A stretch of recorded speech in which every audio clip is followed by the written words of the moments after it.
ನೋಡೆ, ನಿನ್ ಮೆಚ್ಚಿನ ಸೋಂಬೇರಿಗಳ ಮಹಾರಾಜ ನಮ್ಮ ಯುವರಾಜ ಪವನ್ ಅವರು ಹಾಜರಾಗಿದ್ದಾರೆ. ಏನ್ ತಿಂಡಿ? ನಮ್ ಮನಶಾಂತಿ, ಮಾನ, ಮರ್ಯಾದೆ ಎಲ್ಲಾ ತಿಂದಾಯ್ತು. ಈಗ ತಿಂಡಿಗೆ ಏನ್ ತಿಂತೀರೋ ನೀವು? ಸುಮ್ನಿರಿ ನೀವು. ನೀನ್ ಹೇಳಕಂದ ದೋಸೆ ಹೊಯ್ಕೊಡ್ಲಾ? ಅಮ್ಮ ದೋಸೆ ಆಗತ್ತೆ. ಅಮ್ಮ, ನನ್ ಫ್ರೆಂಡ್ಸ್ ಗೋವಾ ಟ್ರಿಪ್ ಪ್ಲಾನ್ ಮಾಡ್ತಿದ್ದಾರೆ. ಒಂದ್ ಸ್ವಲ್ಪ ಕಾಸು ಬೇಕಿತ್ತು. ನೀನು ಅಮಾವಾಸ್ಯೆ ರಾತ್ರಿ ಹುಟ್ಟಿದಾಗ್ಲೇ ನನಗೆ ಗೊತ್ತಿತ್ತು ನಮ್ಮನ್ನ ಬೀದಿಲಿ ಭಿಖಾರಿಗಳು ಮಾಡೋರ್ಗು ನಿನಗೆ ಸಮಾಧಾನ ಇಲ್ಲ ಅಂತ. ಯಾಕ್ರಿ ಹಂಗ ಹೇಳ್ತೀರಾ? ನೀನ್ ಹೇಳು ಪುಟ್ಟ, ಯಾರ್ಯಾರು ಹೋಗ್ತಿದ್ದಾರೆ? ನಾನು, ಹರ್ಷ, ಶ್ವೇತಾ, ಅಪರ್ಣ ಮತ್ತೆ ಪೂಜಾ. ಹುಡುಗಿರ ಫಸ್ಟ್ ಸೆಮಿಸ್ಟರ್ ಪೇಪರು 3 ವರ್ಷದಿಂದ ಬರೀತಿದ್ಯಾ, ಈಗ ಗೋವಾಗ್ ಹೋಗ್ತ್ಯಾ, ಅದು ಹುಡುಗಿರ ಜೊತೆ. 2 ಏಟ್ ಬೀಳಕ್ ಮುಂಚೆ ಕಳ್ಸ್ಕೊ ಇಲ್ಲಿಂದ.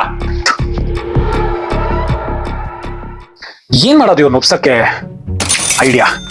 ಹಲೋ ರಘು, ಮನೇಲಿ ಒಂದ್ ಸಣ್ಣ ನಾಟಕ ಮಾಡ್ಬೇಕಣೋ, ಅದಕ್ಕೆ ನೀನ್ ಹೆಲ್ಪ್ ಬೇಕು. The next day. ಹಾಯ್ ಅಪ್ಪ, ಅಮ್ಮ, ಇದು ನನ್ನ ಫ್ರೆಂಡು. ಸ್ವಲ್ಪ ಒಟ್ಟಿಗೆ ಮ್ಯಾಚ್ ಪ್ರಾಕ್ಟೀಸ್ ಮಾಡ್ತೀವಿ. Hi aunty, that's a lovely salwar. Print ತುಂಬಾ ಚೆನ್ನಾಗಿದೆ. Thanks. Hi uncle, I am Raghu. ಯಾವುದು ಗ್ಲಾಸಸ್? ಅದು ರೇಬ್ಯಾನ. You look very handsome. ಹಾ, ಇರ್ಬಹುದು. ಇವನೇನೋ ರಘು, ಇವನ್ ಜೊತೆ ಶಾಪಿಂಗ್ ಹೋಗಿದ್ನಿನ ನೀನು? Yes uncle, it was so nice. Pavan ನನ್ಗೆ ಇಯರಿಂಗ್ಸ್ ಕೊಡಿಸ್ದ. ಎಷ್ಟು ಚೆನ್ನಾಗಿದೆ ಅಲ್ಲ? ನೀನ್ ಹೋಗ್ತಿದ್ಯಪ್ಪ ಗೋವಾ ಟ್ರಿಪ್ಗೆ?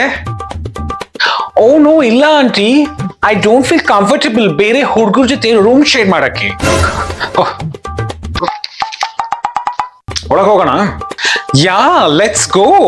ನಿನ್ ರೂಮ್ ಯಾವುದು? ಎಲ್ಲ ನಿಮ್ ತಪ್ಪೆ. ಈಗ ನಮ್ ಮನೆಗೆ ಸೊಸೆ ಬರೋ ಬದಲು ಅಳಿಯ ಬರ್ತಾನ ನೋಡಿ. ಅಯ್ಯೋ ಸುಮ್ನಿರು, ನೀನು ಅವನ್ನ ತಲೆ ಮೇಲೆ ಕೂರ್ಸ್ಕೊಂಡಿದ್ದಕ್ಕೆ ಇದೆಲ್ಲ ಆಗಿದ್ದು.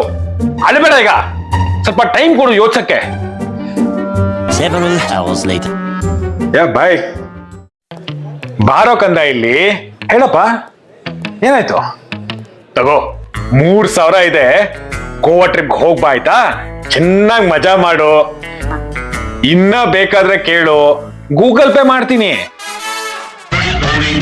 ಅರೆ ನೋಡಿ ಸ್ವಾಮಿ, ನಾವಿರೋದು ಹೀಗೆ